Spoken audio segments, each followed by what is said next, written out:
Recordemos entonces que los fondos mutuos son básicamente un vehículo de inversión colectiva. Están administrados por sociedades llamadas administradoras de fondos patrimoniales de inversión y lo que hacen básicamente es captar recursos monetarios de personas físicas y jurídicas para invertirlos por su cuenta y riesgo. En nuestro país los fondos están regulados por la Ley 5452 y por la Resolución 6 de la CNB. Lo que siempre recomendamos a la hora de elegir un fondo es ver la composición de la cartera en términos de cuál es la posición por calificación de riesgo que tiene ese fondo. Entonces el inversionista va a poder tomar la decisión acorde justamente a su perfil de riesgo. Nuestro mercado hoy día está compuesto por 5 administradoras en total y 12 fondos mutuos. En junio de este año los fondos cerraron en un total de 405 millones de dólares aproximadamente versus un 408 millones que habían cerrado el mes anterior.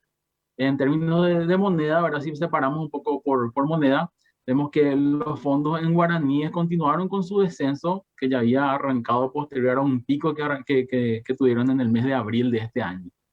Eh, a diferencia de los fondos en dólares que desde diciembre del 2020 vienen teniendo un aumento bastante interesante, ¿verdad? En diciembre del 2020 los fondos totales en dólares sumaban 130 millones y a cierre de junio de este año están cerrando en 218 millones de dólares. Entonces hoy podemos hablar de que siempre expresado en dólares, los fondos mutuos en dólares son un porcentaje mayor del mercado hoy día a los fondos en guaraníes. Bien, nosotros segmentamos a los clientes en retails, que sería el pequeño inversionista, corporativos, que son las empresas, ¿verdad? E institucionales, que ya abarcan más bancos, financieras y cajas de jubilación. En términos de cliente retail, el inversionista pequeño generalmente lo utiliza como una herramienta de ahorro, ¿verdad? Porque como venimos hablando, tiene un rendimiento superior inclusive a otros instrumentos tradicionales del sistema financiero, como los CDA de hasta incluso 180 días. En términos de para qué ahorra el inversionista, y bueno, depende mucho de cuál sea su objetivo, ¿verdad? Puede utilizarlo simplemente como manera de ir acumulando o también acumular con el objetivo de eventualmente invertir en otros instrumentos ya de mejores niveles de rendimiento y de más largo plazo, ¿verdad? Por el lado de los inversionistas, tanto corporativos como institucionales, el uso más observado y el que recomendamos nosotros es para la rentabilización de excedentes de liquidez, tanto de corto como de mediano, una reserva para el pago de aguinaldos. Entonces hace la empresa un depósito de de la decimosegunda parte del aguinaldo en forma mensual, ¿verdad? De tal modo que una vez llegado el momento del pago, tiene un fondo ya para pago de ese aguinaldo con una rentabilización a tasas superiores del mercado. Por un lado está el cuota partista, ¿verdad? Recordemos que en términos de fondos mutuos siempre llamamos cuota partista al inversionista y el instrumento en sí se llama cuota parte. Entonces, por un lado interviene el cuota partista, que es el que hace las transferencias al fondo de inversiones, y por otro lado es el fondo mutuo, ¿verdad? Que está administrado por una administradora de fondos patrimoniales de inversión. Entonces, básicamente son dos partes, ¿verdad? Por un lado la administradora y por otro lado el cuota partista. En términos del fondo mutuo, recordemos que hay un reglamento interno que establece claramente cuáles son las reglas del juego, ¿verdad? Hay también informes mensuales que se postean en los sitios web de los fondos. Entonces el inversionista ya sabe cuáles son las reglas del juego. Entonces ya digamos que no hay más un proceso de asesoría, sí, a la hora de abrir la cuenta y a la hora de entender el funcionamiento. Pero una vez que el cliente ya probó cómo funciona la herramienta, ya es mucho más fácil y ya le es mucho más rápido. Ahora ya no hay un proceso de, digamos, asesoría o tener que tener en cuenta ciertos factores. Más que nada es rentabilizar, ¿verdad? Los excedentes de caja que tenga, si es institucional o si el cliente es un retail, pero un pequeño inversionista, ir acumulando para poder llegar a sus objetivos. Es bastante fácil de utilizar, bastante entendible. Así que una vez que ya se operó la primera vez, ya es cuestión de ir haciendo las transferencias y depósitos posteriores. Al cliente se le entrega un usuario y contraseña y puede loguearse de tal modo a darle seguimiento a sus inversiones y al valor de la cuota aparte a lo largo del tiempo. Además, como te comentaba, ¿verdad? Están los informes mensuales que son regulatorios, ¿verdad? Todos los fondos están obligados a postear en sus páginas web los informes en los cuales, entre otras cosas, que yo puedo ver la composición del fondo por calificación de riesgo, por emisor, ver cuál es la evolución del patrimonio y ver cuál es la composición del fondo en términos de riesgo. Ese es justamente uno de los encantos que tiene el fondo. No hay ningún tipo de penalización a diferencia de un CDA, por ejemplo, en donde yo si tengo que cancelar anticipadamente, sí hay una penalización, ¿verdad?, que me impone el banco. En el caso de los fondos mutuos no hay penalizaciones, no hay plazos mínimos, sí hay, digamos, rescates máximos por semana. En el caso de los fondos de regional, por ejemplo, es hasta 5.000 millones en forma semanal los rescates que se pueden hacer. Ese tipo de límites sí se van a encontrar porque dentro de todo lo que hace el fondo es administrar instrumentos de renta fija, ¿verdad? Entonces, en el caso de que tenga un rescate que no esté programado, eh, ese límite sirve para que la salida del cliente, ese rescate, no tenga demasiado impacto en el resto de los inversionistas y en el rendimiento mismo del fondo. Las calificaciones de riesgo de todas las emisiones, ¿verdad? Cada emisión dentro de la cartera de un fondo tiene una calificación de riesgo. Esa calificación tiene un piso, digamos. Esto está impuesto por regulación de la Comisión Nacional de Valores. Es decir, los fondos mutuos no pueden invertir en papeles que tengan una calificación de riesgo inferior a un triple B, que es lo que se considera grado de inversión generalmente. Entonces, esa, digamos, es una de las primeras garantías que tienen los fondos. Por otro lado, hablamos de que en el caso de papeles que están emitidos en bolsa, las emisiones y los emisores en bolsa están obligados a presentar sus balances en forma trimestral. Entonces, si el inversionista de repente quiere hacer un seguimiento fino de lo que es la inversión del fondo, lo que puede hacer es mirar la composición de la cartera de ese fondo e ir a los balances de las emisoras que están dentro de la cartera del fondo, ¿verdad? Para ver cuál fue su desempeño. Entonces, siempre hablamos en mercado de capitales que no existe una garantía, así como existe en el sistema financiero, que tiene un fondo de garantías que protege los depósitos hasta 75 salarios mínimos.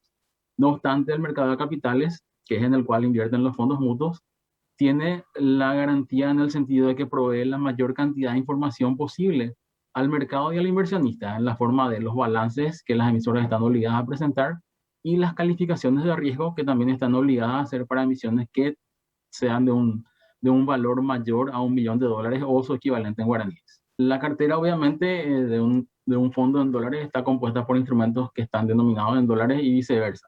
Por otro lado, el nivel de rendimiento también tiene su diferencia, ¿verdad? El rendimiento de los fondos en guaraníes es mayor que el rendimiento en dólares por una cuestión sencilla de la moneda en la cual están denominados los fondos. Ambas políticas están detalladas dentro de lo que es el reglamento interno de los fondos, que de vuelta son instrumentos que están regulados por la Comisión Nacional de Valores. Las políticas de inversión tienen que ver con en qué tipo de instrumentos se puede invertir dentro del fondo, cuáles instrumentos pueden formar parte de la cartera. Acá tenemos la reglamentación y esto es importante que el público conozca, que es lo que te comentaba, ¿verdad? Los fondos no pueden invertir en instrumentos que tengan una calificación inferior a la triple B. Por otro lado, si hablamos de lo que son las políticas de diversificación, y tienen que ver con el porcentaje máximo que el fondo tiene permitido colocar en, por ejemplo, ciertas calificaciones de riesgo. Por ejemplo, el fondo puede decirte, este fondo puede invertir hasta un máximo del 10% de la cartera en instrumentos que tengan calificación de riesgo triple. O puede ser en términos de los emisores también, ¿verdad? El fondo puede decirte a través de su reglamento de gestión, su reglamento interno, puede decirte, este fondo no puede invertir más del 10% en X emisor. Entonces, ¿qué es lo que busca esto? Es justamente diluir el riesgo, evitar la concentración y siempre tratar de llevar a un fondo bastante diversificado, tanto en términos de calificación de riesgo como en la selección de los emisores. Para no concentrar la inversión, ya sea en, por ejemplo, un solo sector de riesgo, un fondo no puede estar totalmente invertido solamente en instrumentos triple B, por ejemplo. Tiene que estar diversificado en otras calificaciones de riesgo también, al igual que en las emisoras, ¿verdad? Un fondo no puede estar concentrado comprando solamente instrumentos de una sola emisora, tiene que estar diversificado por una cuestión de buenas prácticas y por una cuestión reglamentaria. Tenemos la situación de tasas bastante bajas y cierta incertidumbre, ¿verdad? Que hace que los agentes de mercado quieran tener sus recursos disponibles. Nosotros creemos que los fondos mutuos, tanto en guaraníes como en dólares, se han constituido en el instrumento preferido de los inversionistas en los últimos año y medio, si queremos, ¿verdad? Esto siempre por una cuestión de sus características que tiene que ver con lo que venimos hablando recién, la alta diversificación, el hecho de que son bastante líquidos, como venimos hablando, la ley permite que los rescates, que es cuando yo pido retirar el dinero del fondo, se hagan hasta en 5 días. En el mercado normalmente encontramos que los rescates se hacen a las 48 horas, ¿verdad? Eso, y también el hecho de que las rentabilidades son superiores inclusive a instrumentos que son de más largo plazo, como CDAs de hasta 180 días. Otro tema a tener en cuenta también es el hecho de que si yo comparo rentabilidad e inflación y veo que la inflación en nuestro país acumulada a junio fue del 1,5, y me pongo a mirar un poquito cuáles son los rendimientos de otros instrumentos de cascada de ahorro a la vista que rinden menos del 1% en guaraníes y en dólares, estamos en 0,20 inclusive. Vemos que los instrumentos, los fondos mutuos se constituyen un instrumento sumamente interesante para proteger el poder adquisitivo del dinero a través de la rentabilización vía fondo, ¿verdad? A diferencia de dejarlo en una caja de ahorros a la vista. Justamente ayer veíamos que el reporte de inflación en Estados Unidos también cerraba en un 0,9% para junio, comparado con lo que era esperado para ese periodo, que era 0,5%. Entonces vemos que globalmente inclusive estamos hablando de un periodo que probablemente va a ser de niveles de inflación más altos que lo que teníamos pre-pandemia, simplemente por el hecho de que las economías de los distintos gobiernos están buscando la recuperación. Y ahora entonces, en esta coyuntura, los fondos mutuos, tanto en guaraníes como en dólares, se hacen más atractivos por rentabilidad, por liquidez y para tratar de proteger el poder adquisitivo del dinero en contra de la inflación. Si tenemos en cuenta que los que realmente mueven volumen son los inversionistas institucionales y los corporativos, y bueno, su demanda por fondos mutuos y su necesidad de rentabilizar su liquidez depende mucho de la coyuntura del momento. Entonces, hoy día te diría que se hace complicado un poco tratar de proyectar eh, en cuánto cerraríamos en términos de volumen total a final de año. No obstante, venimos viendo, ¿verdad?, que la tendencia de los fondos en dólares se ha mantenido desde diciembre del año pasado, han venido en crecimiento. Y el de los fondos en guaraníes, y bueno, tocaron pico en abril y a partir de ahí vienen en descenso. Esto puede responder a múltiples causas, ¿verdad? De vuelta es complicado darte una proyección, pero si vemos la tendencia, te diría que los fondos en dólares van a seguir creciendo y por ahí los fondos de guaraníes se estabilizan de acá a un par de meses y después probablemente vamos a ver un mayor crecimiento a medida que también la reactivación económica se vea, ¿verdad? Simplemente por el hecho de que el plan de vacunación está yendo bastante bien y las expectativas de los agentes económicos también es bastante positiva teniendo en cuenta esa situación. Hay que tener en cuenta los fondos mutuos como una herramienta sumamente interesante para rentabilizar excedentes de liquidez de corto plazo y para tener el dinero, para esto más para el inversionista pequeño, ¿verdad? Para tener el dinero depositado en un instrumento que por lo menos le proteja contra la inflación y también ir acumulando y generar esa costumbre, ¿verdad? De ir depositando para poder cumplir los objetivos financieros que uno se ha trazado.